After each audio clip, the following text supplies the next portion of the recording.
So you've built a successful B2C service-based business. And now you're thinking, time to land some corporate contracts. Bring in larger amounts of money faster. Makes sense, right?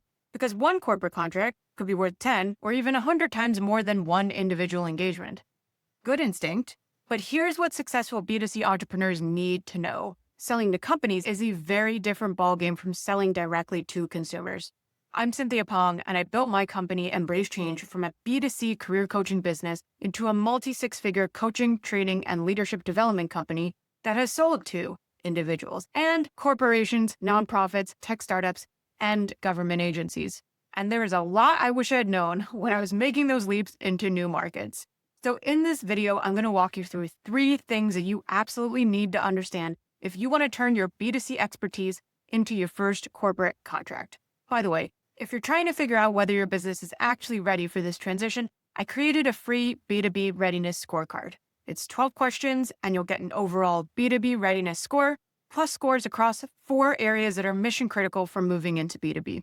The link is in the description. One of the first mistakes B2C service providers make is taking the thing they already sell to consumers, putting corporate in front of it, and assuming they now have a B2B offer. That is not it. Let's use executive coaching as an example. An individual leader might hire an executive coach because they want to become a stronger leader. But why would their company spend thousands or even tens of thousands of dollars on that? Well, maybe they're trying to retain that leader. Maybe they're preparing that person for a much bigger role. Maybe somebody's trying to coach them out. There are often performance, compliance, or even legal considerations underneath the surface of an investment like this. I once had a multinational company bring me in to coach a senior leader long-term at my highest level executive coaching rates because they really wanted to retain this person, because the leader managed extremely valuable relationships and connections for the organization. So the institutional thinking wasn't, wouldn't it be great if we could support this wonderful leader with some one-on-one executive coaching? It was more like, this person's an incredibly valuable asset to the company. What can we do to keep them here and keep them happy? See how those are completely different buying rationales? So when you move into B2B, don't just ask, how can I make my existing offer sound more corporate? Instead, ask yourself, what does this organization, and specifically the people with decision-making power within the organization, actually care enough about to spend serious amounts of money on? Because that's what you need to position the B2B arm of your company around. The second thing I want you to do is to stop asking, who could use what I do? If you have a successful B2C business, then I already know. A lot of people could use what you do. Doesn't mean institutions will pay for it. And like we just talked about, knowing why they might buy isn't enough. You need to know whether money is actually moving towards solving that problem.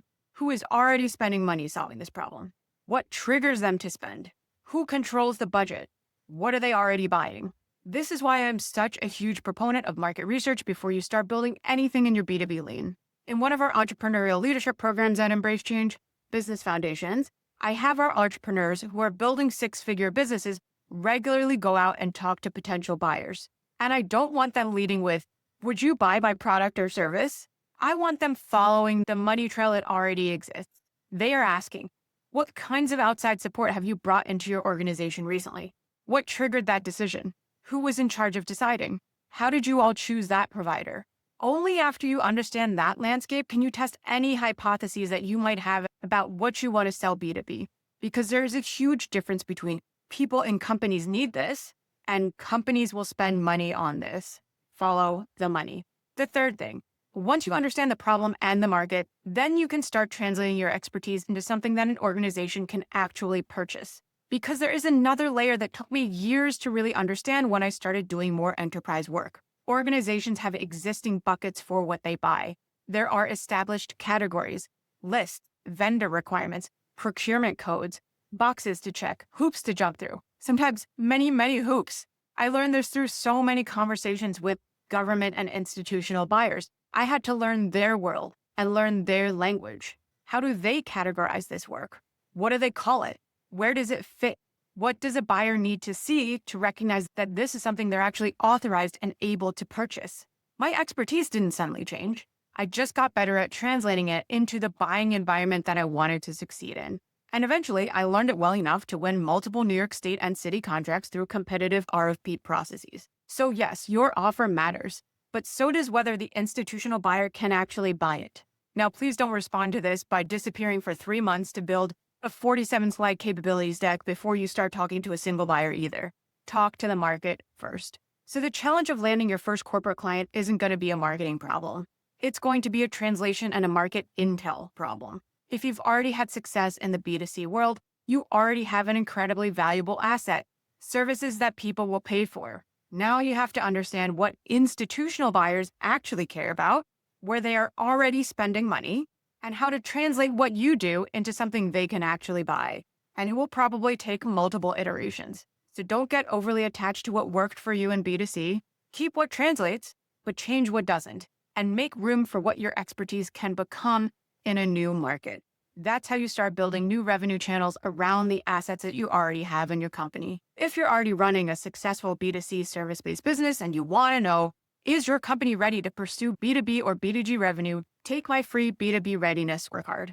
You'll get your overall readiness score and see how you stack up across 4 mission-critical areas: offer readiness, proof and positioning, buyer and market clarity, and sales readiness. It'll also tell you the area I recommend focusing on first. The link is in the description. And if you're wondering, well, how do I change my offer to land enterprise contracts? That's exactly what I break down in Why Your B2C Offer Won't Sell to Corporate Clients. Do this instead. So watch that video next.